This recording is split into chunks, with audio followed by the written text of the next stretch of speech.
Buenas tardes a todos mis hermanos, ¿qué tal? ¿Cómo están? ¿Están aquí o no? ¿Sí? Qué bueno. Yo quiero invitarles a que abran la Biblia por el libro de Isaías, capítulo 42. Isaías 42. Cuando lo tengan, vamos a leer a partir del versículo 1. Y lo haremos puesto de pies en reverencia a la palabra del Señor. Isaías, capítulo 42, versículo 1. Cuando lo tengan, digan amén.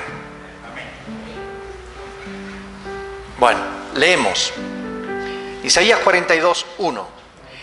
He aquí mi siervo, yo le sostendré, mi escogido en quien mi alma tiene contentamiento. He puesto sobre él mi espíritu. Él traerá justicia a las naciones.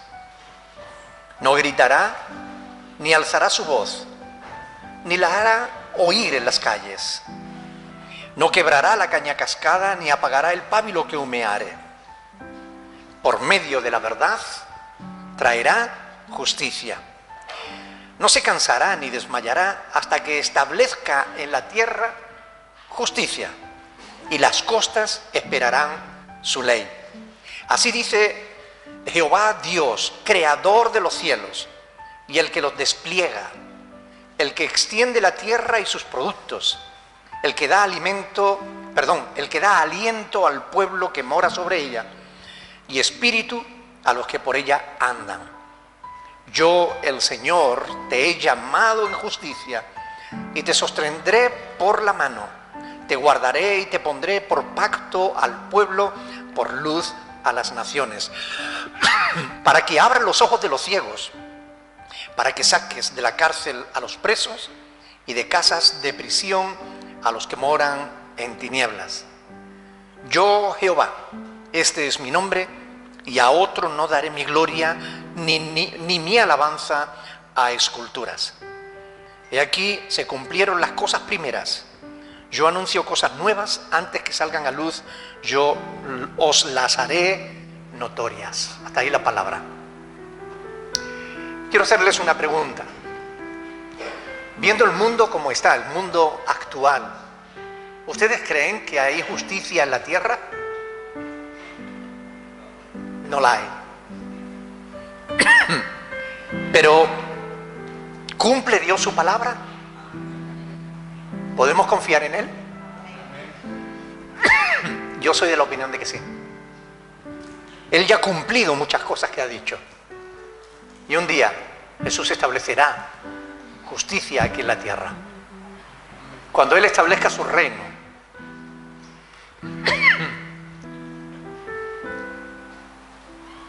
A veces cuando miramos el mundo parece que no tiene solución. Que todo esto se desmorona. Y es verdad, desde la perspectiva humana no tiene solución, se desmorona. Pero antes de que todo se deshaga, antes de que todo se pierda, el Señor Jesús pondrá justicia y hará su voluntad. Y hará que los hombres, creyentes y no creyentes, todos tengan que someterse a su gobernación. Por eso yo creo que debemos alabar al Señor. Pase lo que pase, sean cuales sean las circunstancias que rodeen nuestra vida, sea, lo que veamos que hay en el mundo, no podemos perder la esperanza, porque sabemos que nuestro Dios es poderoso para hacer aquello que Él promete. Amén. Alabemos al Señor. Delante de tu trono, Señor, yo quiero estar para contemplar tu hermosura y santidad.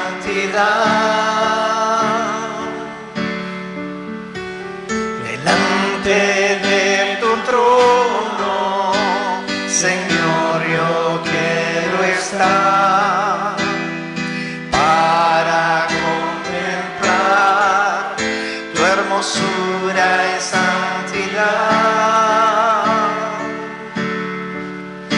y decirte te amo y decirte adoro y decirte te amo y que eres todo para mí. Delante de tu trono, Señor, yo quiero estar para contemplar tu hermosura y santidad.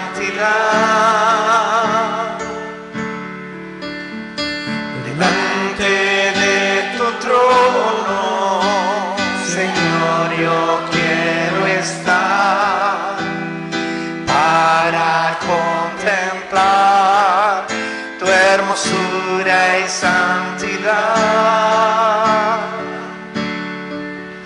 y decirte te amo y decirte te adoro y decirte te amo y que eres todo para mí y que eres todo para mí. Oh sí, Señor, te adoramos. ¿Cómo no hacerlo si tú eres especial, Señor? No somos nosotros los especiales, somos igual que el mundo, Señor, en realidad. La única diferencia es que tú has tenido misericordia y al depositar nuestra fe y nuestra confianza en ti, tú has perdonado nuestros pecados y nos has dado la oportunidad de comenzar una vida nueva. Y te lo debemos todo a ti, Señor, porque tú eres el que haces la obra en cada uno de nosotros. Te lo agradecemos. Ayúdanos para que en esta tarde, Señor, en esta noche ya, podamos meditar en tu palabra y que al hacerlo nuestras vidas sean fortalecidas. Que nuestra fe se afiance, Señor, en tu palabra y en ti. Y que cada día podamos conocer más profundamente la verdad para que de este modo podamos ayudar a más personas, Señor, que andan desorientadas, perdidas, sin esperanza y sin Dios en el mundo. Ayúdanos para que podamos ser instrumentos en tus manos. En el nombre de Jesús. Amén. Amén. Pueden sentarse, mis hermanos. Aleluya. Dios es bueno. ¿Están de acuerdo o no? Yo creo que sí, porque si no fuera por Él, ¿qué sería de mí? ¿No dice la canción? Si no te hubiera conocido, ¿no? La semana pasada hablábamos del intento del diablo por dañar la obra de Dios. ¿Recuerdan cómo pretende hacerlo o cómo pretendía hacerlo? Por medio de falsos apóstoles. Así que hablamos de auténticos y de falsos siervos de Dios, ¿verdad? Porque hay de los dos. ¿O no?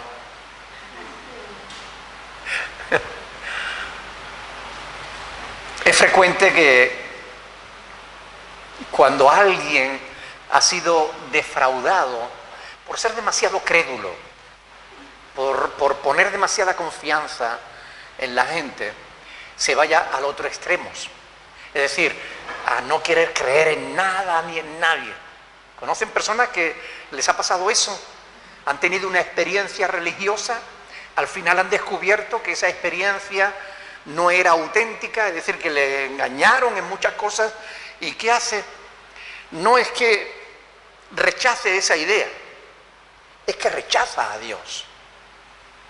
León Tolstoy decía que cuando un indígena descubre que su tótem, ese palo labrado que ellos adoran, ¿no?, Cuando un indígena descubre que su tótem no es Dios, no significa que no haya Dios. Significa que la imagen que él tenía de Dios no era la real, no era la correcta. Y esto le pasa a muchas gentes.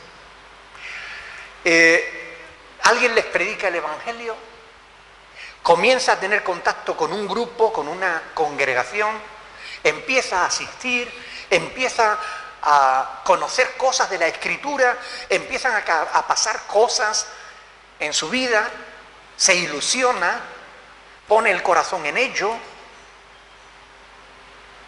y después, pasado el tiempo, descubre que muchas de las cosas que le enseñaron no son realmente verdad y se sienten defraudados.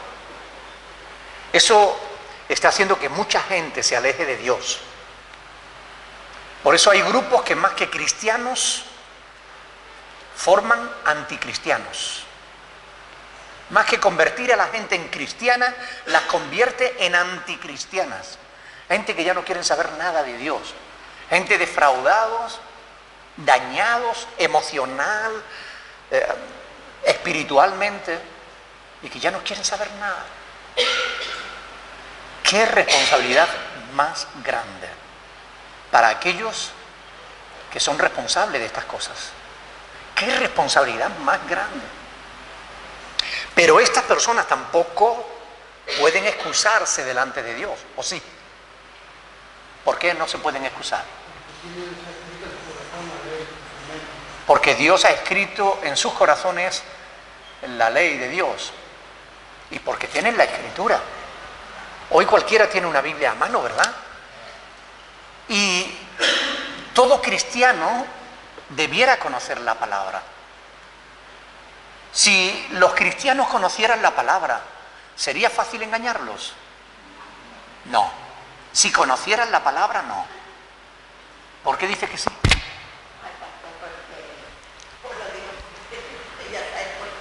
No.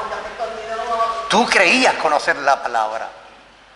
Es que hay una gran diferencia entre creer conocer las Escrituras y conocerlas de verdad. Por ejemplo, ahora yo estaba, antes de venir para acá, estaba terminando los apuntes del estudio y estaba conversando con alguien que ha puesto una postal en Facebook y ponía la versión textual, la mejor versión, no sé qué, no sé cuánto y tal. Y le dije que bueno, que esa versión, desgraciadamente, lo único que tiene de textual es el título, pero que esa versión ni se asoma a lo textual de la palabra de Dios, ¿no? Y bueno, pues sí, la Reina Valera tiene 3000 errores y no sé qué. Y estas personas, yo le comentaba, ¿no? Con qué facilidad la gente se deja engañar. Porque se ha hecho un montón de publicidad para vender nuevas versiones de la Biblia. Todo el mundo quiere presentar su versión de las Escrituras. Antes, las versiones de la Biblia se hacían para adaptar el lenguaje a la época, porque el lenguaje cambia según los tiempos, ¿verdad? Y se hacían los cambios, se hacían cada 30 o 40 años para adaptar el lenguaje y ponerlo más comprensible. Pero no se cambiaba el sentido de la palabra de Dios. Pero a partir de la Reina Valera del 60, se han hecho multitud de versiones. Y no precisamente para adecuarla al lenguaje actual, sino para manipular las Escrituras, para quitar o poner lo que ellos han querido hacer. Se está comerciando con la palabra de Dios. Y es una lástima. ¿Saben por qué? Porque si la gente, si el pueblo de Dios, si la iglesia conociera realmente las Escrituras, no se tragaría esos productos publicitarios. La versión internacional, la mejor versión que se ha hecho de las Escrituras, mentira cochina.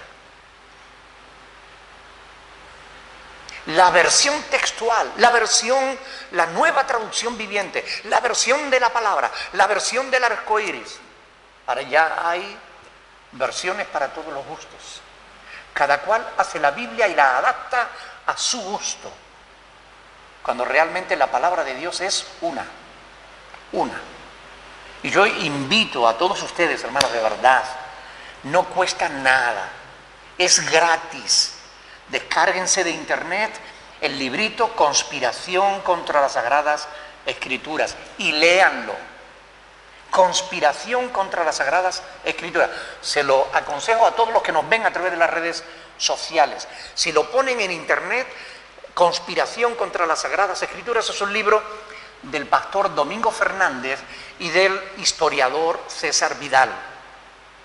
Ahí en ese libro, que es gratis, que lo puede descargar en un archivo PDF, en ese libro se relata la historia de cómo la palabra de Dios ha llegado hasta nuestros días.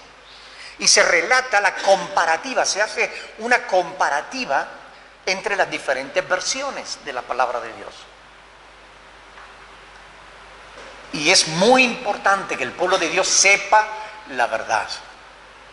La verdad es que después de la Reina Valera del 60, todas las demás versiones han sido manipuladas. Y es una lástima que el pueblo de Dios no sepa estas cosas. La versión popular, la versión Dios habla hoy, la versión... Hay versiones para todos los gustos. La versión de las promesas, la Biblia para la mujer, la Biblia del niño, la Biblia del hombre, la Biblia...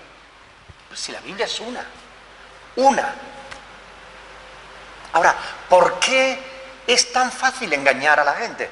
Porque de verdad no se esfuerzan en estudiar. Yo doy gracias a Dios porque esta congregación se interesa por conocer, que hay aquí casi más de la mitad de la iglesia en un estudio de entre semana, demuestra que a ustedes les interesa aprender. Y eso es bueno. Sigan insistiendo, no permitan que la pereza, no permitan que el fastidio, no permitan que otras cosas les desanime de venir cada jueves a estudiar la palabra de Dios. Porque el conocimiento te hace libre. ¿Quién dijo eso? Jesús. El Señor Jesús lo dijo. Conoceréis la verdad y la verdad os hará libres. Por eso hay tanta gente esclava de la mentira. Esclava de la mentira. La Reina Valera contiene 3000 errores. Mentira. Eso no es verdad. ¿Quién propaga esa mentira? ¿Quién quiere vender una versión diferente? Ahora sale un judío y dice, no, la única versión que de verdad es auténtica es esta, porque yo como judío conozco el hebreo y puedo traducirla mejor que nadie. Mentira cochina. Hacen negocio, quieren hacer de la piedad ganancia. Y hay que tener mucho cuidado con estas cosas, porque nos estamos jugando nada más y nada menos que el fundamento de nuestra fe. Estamos hablando de la palabra de Dios. La gente no se da cuenta, pero en la Biblia está escrito, al final de la palabra de Dios, en el último libro de la Biblia está escrito que cualquiera que quite o añada cualquier cosa de la palabra de Dios, Dios borrará su nombre del libro de la vida. Y la gente no tiene en cuenta estas cosas.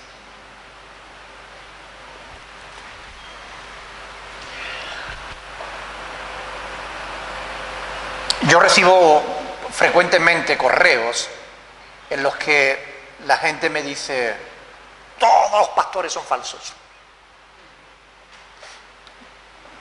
¿Ustedes creen que es así? No, hay muchos que son falsos, ¿verdad? Pero hay otros que no. Gracias a Dios. Hay pastores que todavía tenemos temor de Dios. Desgraciadamente son muchos los que venden su dignidad al precio de un plato de lenteja, ¿verdad? Pero no todos. La semana pasada estuvimos hablando sobre la necesidad de aprender a discernir entre los verdaderos y los falsos siervos de Dios. Discernir. Es decir, saber diferenciar. Cuando escuchamos a alguien que está predicando el Evangelio, saber si está diciendo la verdad o si por el contrario nos está tratando de engañar.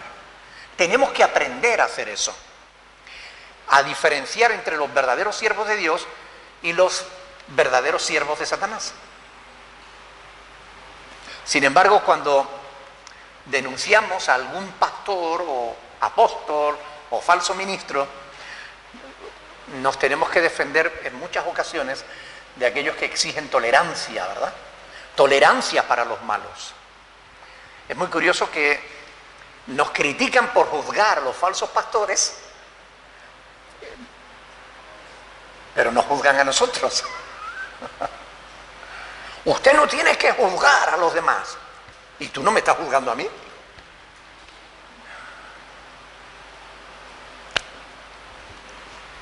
Pero claro, no se dan cuenta de la incoherencia, ¿no? de esa postura, ¿no? Yo quiero hacerles una pregunta. ¿Ustedes creen sinceramente que Dios es tolerante con los malos? No lo es. La verdad es que no lo es. Dios es tolerante con el malo que se arrepiente. Pero si no se arrepiente y persevera en su maldad, Dios no tolera la maldad. Dios lo dice claramente en su palabra que Él aborrece al perverso.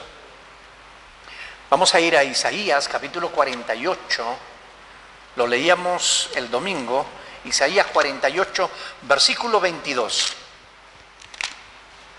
Isaías 48, 22. Fíjense lo que dice ahí, y es Dios quien lo dice, ¿eh? ¿Qué dice ahí? No hay paz para los malos, ha dicho el Señor. Es decir, dijo el Señor, no hay paz para los malos. Y esto no lo digo yo, lo dice el Señor. Así que, qué bueno. Bienvenido, Jaime. Si no hay paz, ¿qué habrá para los malos? ¿Qué es lo contrario de la paz? Tormento. ¿Verdad? Ahora, otra preguntita.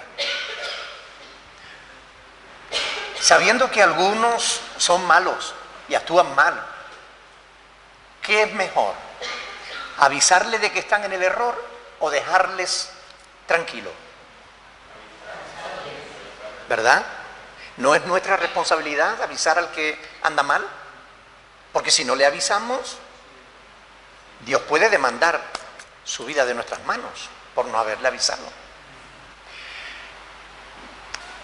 Por último, dijimos que la palabra de Dios nos enseña realmente a discernir entre el verdadero y el falso ministro, ¿verdad? ¿Recuerdan algunos de los ejemplos que pusimos la semana pasada? ¿Quién?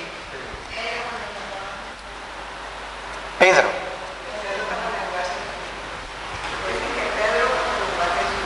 Pedro cuando negó a Jesús. Vimos que incluso también un verdadero siervo de Dios puede obrar mal, ¿verdad? Y cuando obra mal hay que dejarle tranquilo. Hay que ser tolerantes, ¿no? ¿No? ¿Qué hizo Pablo cuando Pedro se equivocó? Le llamó la atención públicamente y delante de todos. ¿Por qué? Porque estaba obrando de manera hipócrita, ¿verdad? Ajá. ¿Recuerdan otros ejemplos que pusimos? Hablamos del Papa, por ejemplo, ¿no? Claro, hablamos de Guillermo Maldonado.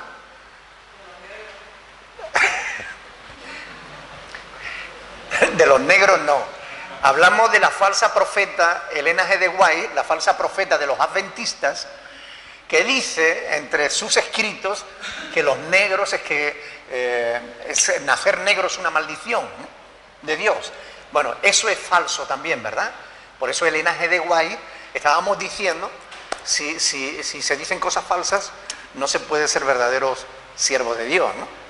Pero bueno, todos conocen Gálatas capítulo 1, versículos del 8 al 10, ¿verdad? Lo conocen ustedes, ¿no? Vamos a ir a verlo.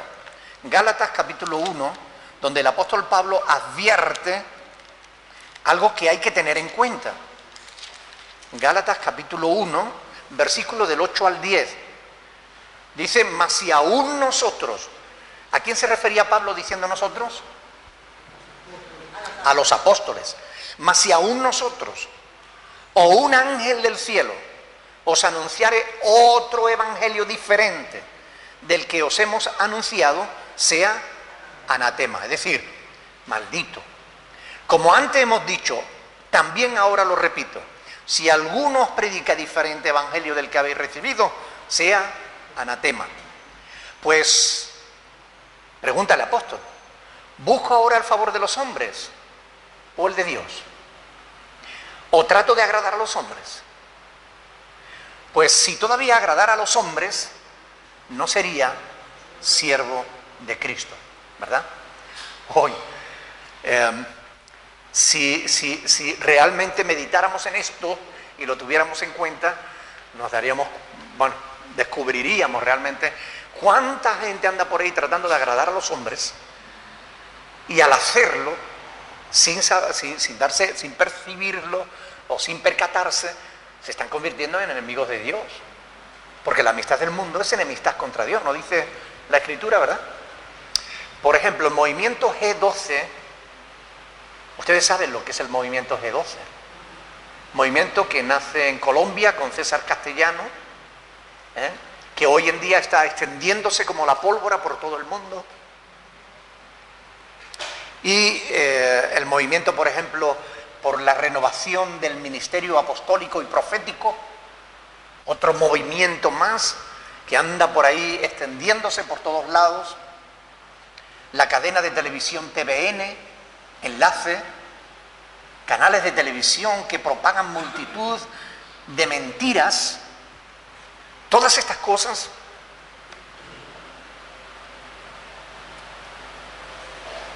¿por qué se propagan? Porque el pueblo de Dios no tiene discernimiento. Si el pueblo de Dios conociera la verdad, rechazaría la mentira. Pero cuando están tranquilamente delante de un falso predicador o delante de un falso pastor o apóstol o delante de una cadena de televisión que le está desplumando, que le está metiendo la mano en el bolsillo y le está dejando sin nada, cuando una persona está así,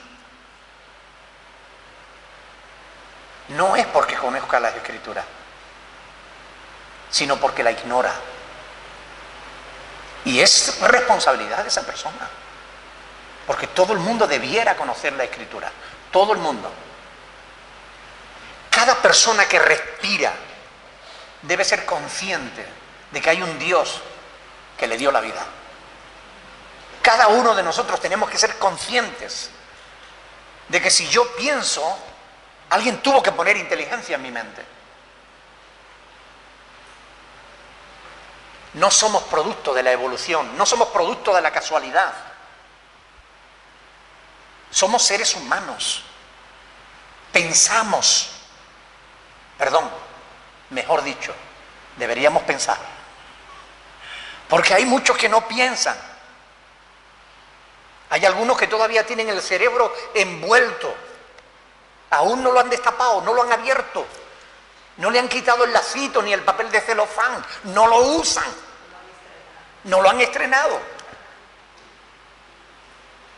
Por eso se les engaña con tanta facilidad. Pero el cristiano, la persona que ama a Dios, no puede ser un ignorante. Tiene el deber de conocer la verdad. Tiene el deber de escudriñar las Escrituras. Porque Jesús lo manda. Y tenemos que obedecer al Señor.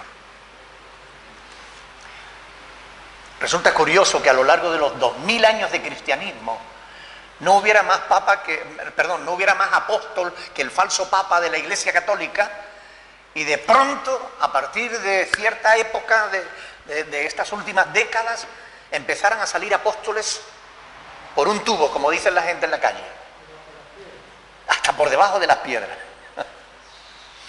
De pronto, en la década de los 80, un americano se le ocurre constituir un apostolado diferente, por supuesto, al que Cristo había constituido. Y desde entonces el virus de la apostolitis ha contagiado a cientos y miles de personas que están propagando por ahí: yo soy apóstol, a partir de ahora llámenme apóstol. ¿Pero de qué estamos hablando? No cabe duda de que a la iglesia le falta discernimiento. Y el discernimiento no es solamente un don. El discernimiento lo da también la experiencia. Lo da también el conocimiento de la palabra. La relación personal con Dios te da discernimiento, te capacita. Cuanto más tiempo pasa con Jesús, siendo Jesús la verdad, más fácil te resulta descubrir lo que no es verdad, lo que no tiene que ver con Jesús. Ahora, si pasas más tiempo con la televisión que con Jesús, cuando alguien te habla de Jesús, aunque te hable mentira, tú dices, amén, aleluya, y te lo tragas.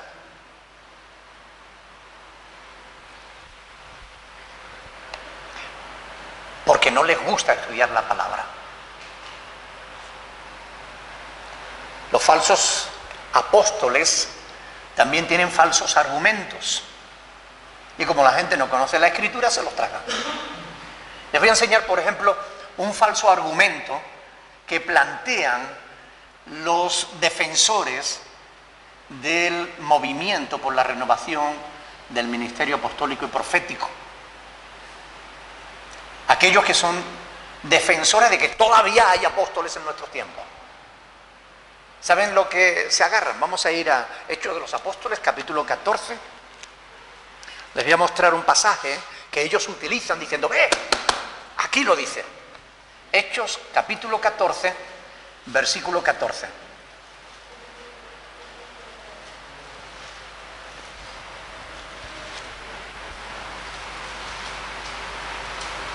Cuando muchos leen este pasaje, creen ver un argumento en favor del ministerio apostólico en nuestro tiempo. Hechos 14, 14. Dice, cuando lo oyeron los apóstoles Bernabé y Pablo, rajaron su ropa y se lanzaron entre la multitud dando voces. ¿En vez? Aquí dice que Bernabé era apóstol y Pablo era apóstol.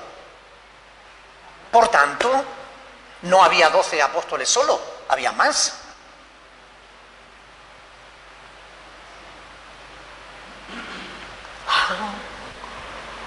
Entonces, ¿verdad? Hay más apóstoles. O hay que estudiar un poquito mejor. Hay que fijarse un poquito mejor, ¿no? No basta. Ustedes saben que Jesús no dijo leer las Escrituras, ¿verdad? ¿Qué dijo? Escudriñar. Y escudriñar es investigar, profundizar, ahondar, escarbar. Cuando nosotros escarbamos, oh, pero ¿cómo puede decir que no? Aquí lo dice, está escrito en la Biblia. Sí, señor. Aquí está escrito en la Biblia que se le llama apóstoles a Bernabé y a Saulo. ¿Cómo es posible que digamos entonces que no hay apóstoles más que los 12? Bueno, vivimos en la sociedad del microondas y todo lo queremos rápido y sin esfuerzo. Pero son los que se esfuerzan en estudiar, los que consiguen descubrir la verdad. El conocimiento está al alcance de todos.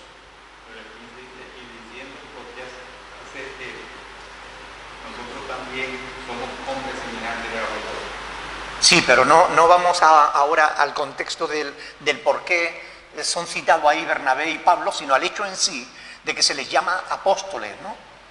Ahora, cuando nosotros estudiamos profundamente las Escrituras, cuando nos percatamos, bueno, de esta palabra, ¿de dónde viene? ¿Y qué significado tiene? ¿Y cuántos significados tienen? Porque hay palabras que tienen más de un significado. ¿Lo sabían o no?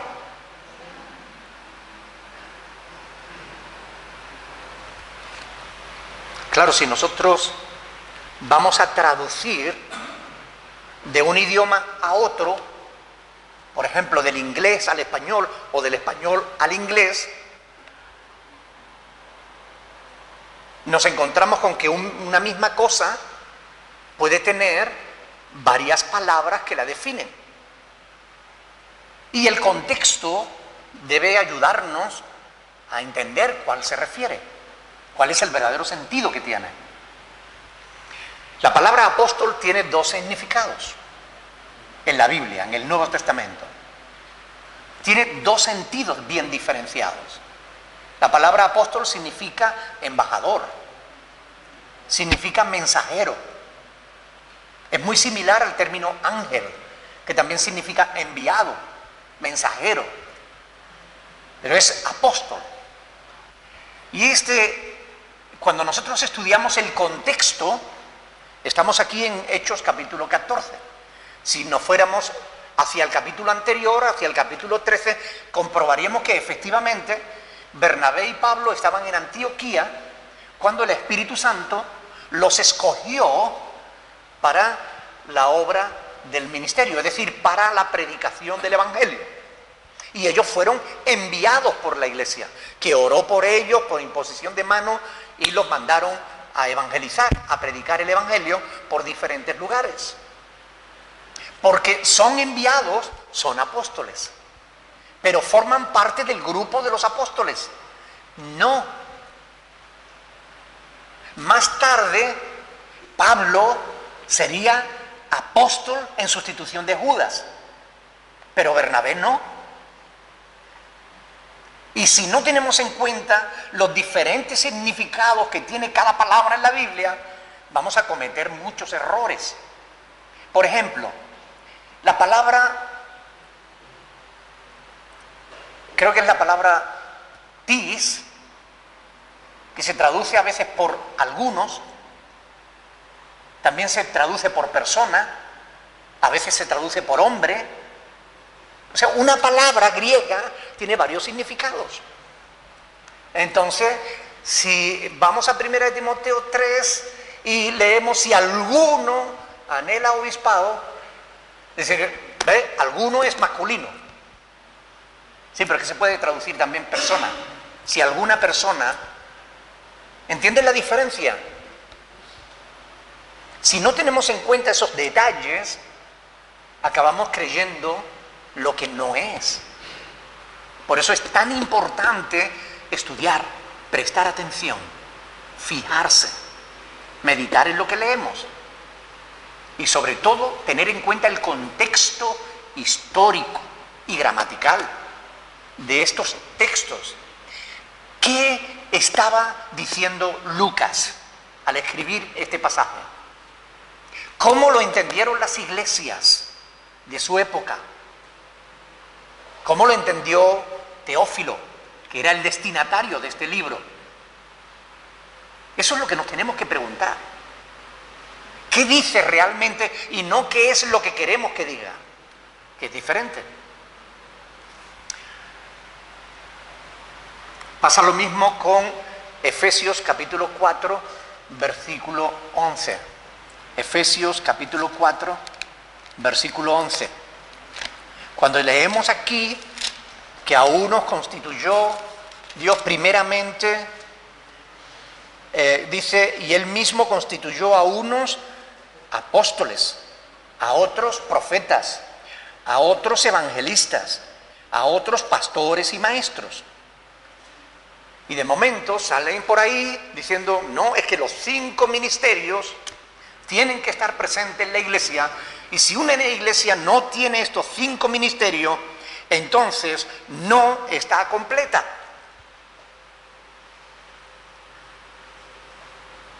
Y hacen énfasis en este texto y lo aíslan de su contexto. Pero para llegar aquí, si tú has empezado a leer la epístola a los Efesios, has tenido que pasar primero por Efesios 2:20, donde se dice que los apóstoles y los profetas establecieron el fundamento sobre el cual está edificada la iglesia.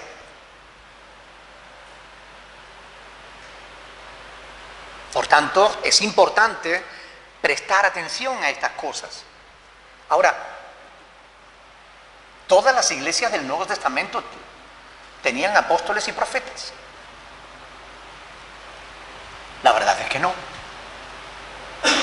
Pero nos quieren hacer creer que hoy en día todas las iglesias tienen que tener apóstoles y profetas, si no, no están completas. Y hablan de 5 ministerios cuando aquí en realidad hay solo 4, porque pastores y maestros es un solo ministerio.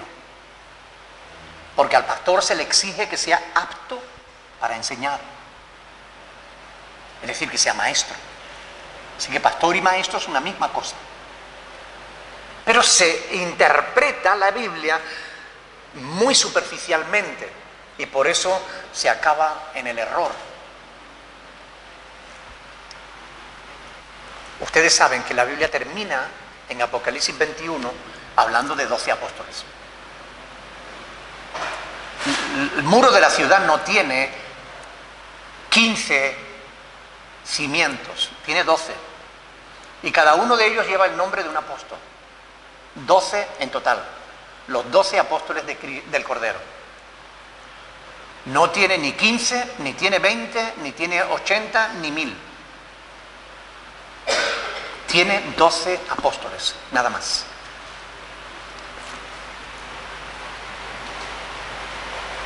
Nadie debería adoptar hoy el título de apóstol, porque no tienen derecho a hacerlo.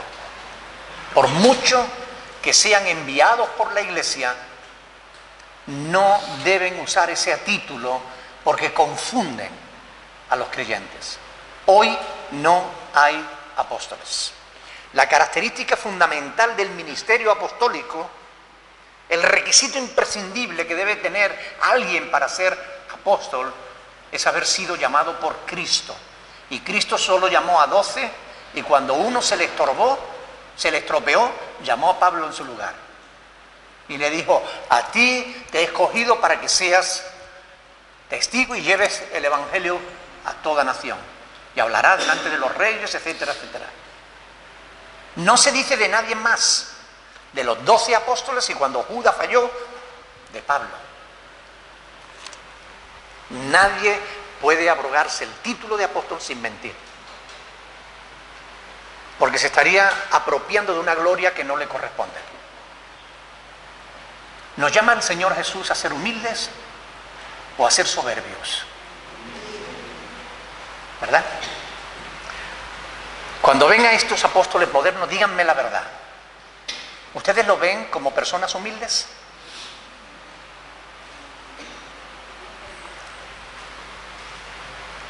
Desgraciadamente, como digo, muchos han sido inoculados con el virus de la titulitis, ¿no? Y es increíble el montón de apóstoles que salen por todos lados. Y bueno, y también de pastores, ¿no? Hay profetas, y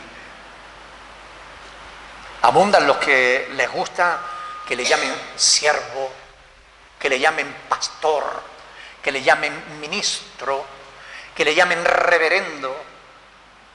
Increíble, ¿no? En pleno siglo XXI hay quien todavía firma sus correos diciendo reverendo doctor. Yo recuerdo que hace un montón de años a mí me mandaban una revista de teología y siempre, como venía de Estados Unidos, ponía reverendo Nicolás García. Y cada vez que cogía la revista me molestaba. Pero un día me senté y escribí una carta. Le dije que bueno, que reverenciaran a Dios, ¿no? Que a mí no me tenían que dar reverencia ninguna. Dejé de recibir la revista. Y era una buena revista, ¿eh? Pero se ve que hay gente que no les gusta que se les corrija.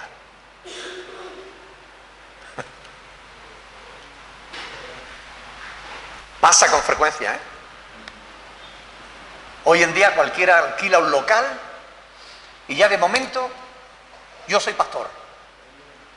Alquilo un local, empiezo a traer gente y ya es pastor. Aquí tenemos a uno que se salió de una iglesia, alquiló un local y ahí está, diciendo que es pastor.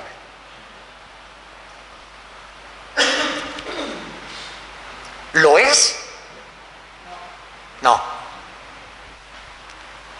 A menos que haya sido llamado por Dios, reúna los requisitos que dice la palabra y tenga las evidencias del respaldo de Dios, A menos que cumpla eso, no lo es. Pretender ser apóstol y tener la misma autoridad que aquellos que fueron constituidos por Dios es una verdadera herejía. Y todo el que hoy se hace llamar apóstol está infringiendo la verdad y está cometiendo, ¿cómo se dice cuando alguien? Perjurio. ¿Perjurio o perjuro? Perjurio, ¿no? Son gente fraudulenta que se disfrazan como apóstoles de Cristo y que tendrán que rendir cuentas. Esto es lo que Pablo les está diciendo a los corintios aquí, que aquellos judíos que habían llegado dándosela de apóstoles eran en realidad un fraude, gente mentirosa que se quería aprovechar de la iglesia de Corinto, gente que no ama la verdad, estafadores que tienen a Satanás como modelo, el cual se disfraza como ángel de luz para dárselas de Dios, entre comillas, y en minúscula. Porque ustedes saben que Dios, el creador, Él es luz, ¿verdad? La Biblia dice, Dios es luz y no hay ninguna tinieblas en Él. Jesús, el Hijo de Dios, dijo, yo soy la luz del mundo. El que me sigue no andará en tinieblas, sino que tendrá la luz de la vida. Por eso el diablo se viste como ángel de luz, como enviado de Dios, para engañar a la gente. Y no es extraño de modo que también sus ministros hagan exactamente lo mismo. Se disfrazan como siervos de Cristo, como apóstoles de Cristo, pero no lo son. Son falsos apóstoles. Y el mismo Señor nos anuncia que debemos tener cuidado con los falsos apóstoles y falsos profetas. ¿Por qué se va el tiempo tan rápido? Señor Jesús.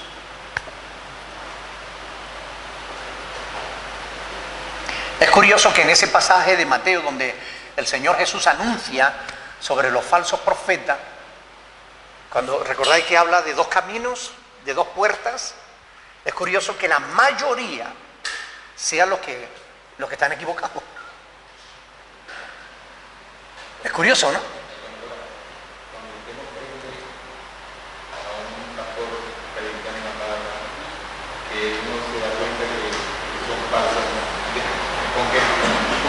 Puede uno actuar? Buena pregunta. El hermano, lo digo para los que nos están viendo por las redes sociales y no han oído la pregunta. El hermano pregunta que si estamos oyendo a un predicador que está anunciando la palabra de Dios y vemos que está diciendo cosas que no son verdad, ¿con qué prudencia debemos actuar, ¿no? Bueno, depende de lo que esté diciendo. Si el error es pequeño, no es sobre cosas fundamentales, pues uno tiene paciencia, ¿ok? Lo aguanta y después del culto le dice, hermano, usted sabe que la Escritura dice esto, y uno le corrige en privado, ¿no? Pero si el error es muy gordo y se trata de una doctrina fundamental, uno levanta la mano y le dice, hermano, perdón, ¿usted no tiene en cuenta que la Escritura está diciendo esto y usted está diciendo lo contrario? Porque ese es nuestro deber. Nuestro deber es que si alguien está diciendo algo mal, si yo en algún momento estoy predicando el Evangelio y alguien cree que estoy diciendo una herejía, ustedes tienen el deber de levantar la mano y decirme, pastor, usted se está equivocando. La Biblia no dice eso, sino que dice esto. Porque yo soy humano y me puedo equivocar. Y tienen el deber de avisarme. ¿Ok? Por tanto, no se corten un pelo. Es decir, el problema es que los pastores han enseñado que a ellos no se les puede rechistar. Que lo que diga el pastor va a misa. Y puede que vaya a misa, pero al cielo no. ¿Vale? Entonces, cuando un pastor está enseñando la palabra de Dios y dice algo que no es correcto, hay que corregirlo. Así de simple. Tenemos que tener el valor de decir, hermano, yo creo que usted se está equivocando, porque la Escritura dice esto, esto y esto. Y deben tener valor.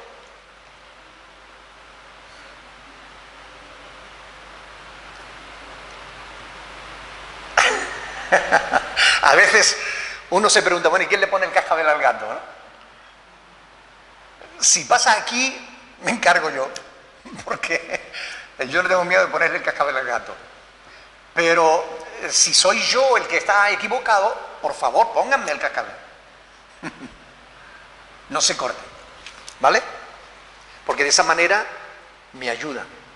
Pero como decía, es curioso, ¿no? Que justamente mirando, ¿recuerdan las palabras de Pablo cuando se fue a despedir de los pastores en Mileto, cuando los llamó para despedirse de ellos y les dijo: de vosotros también se levantarán hombres perversos que hablarán cosas para arrastrar a la gente tras sí y tal?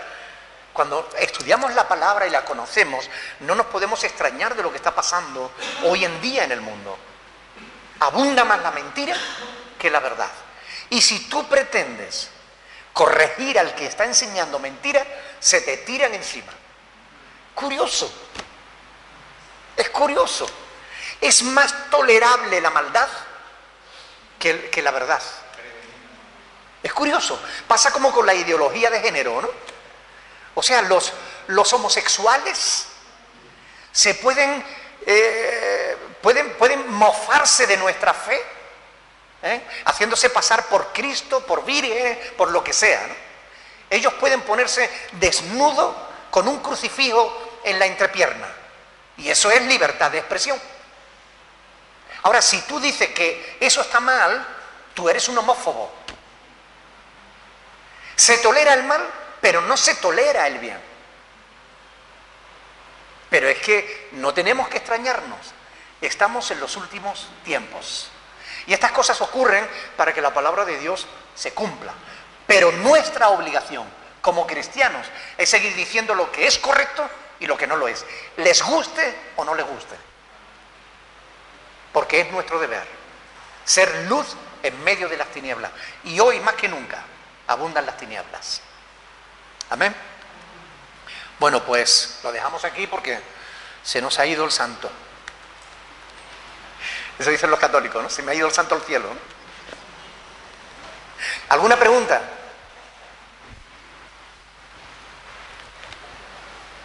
No hay pregunta. Pues entonces, a ver, adelante.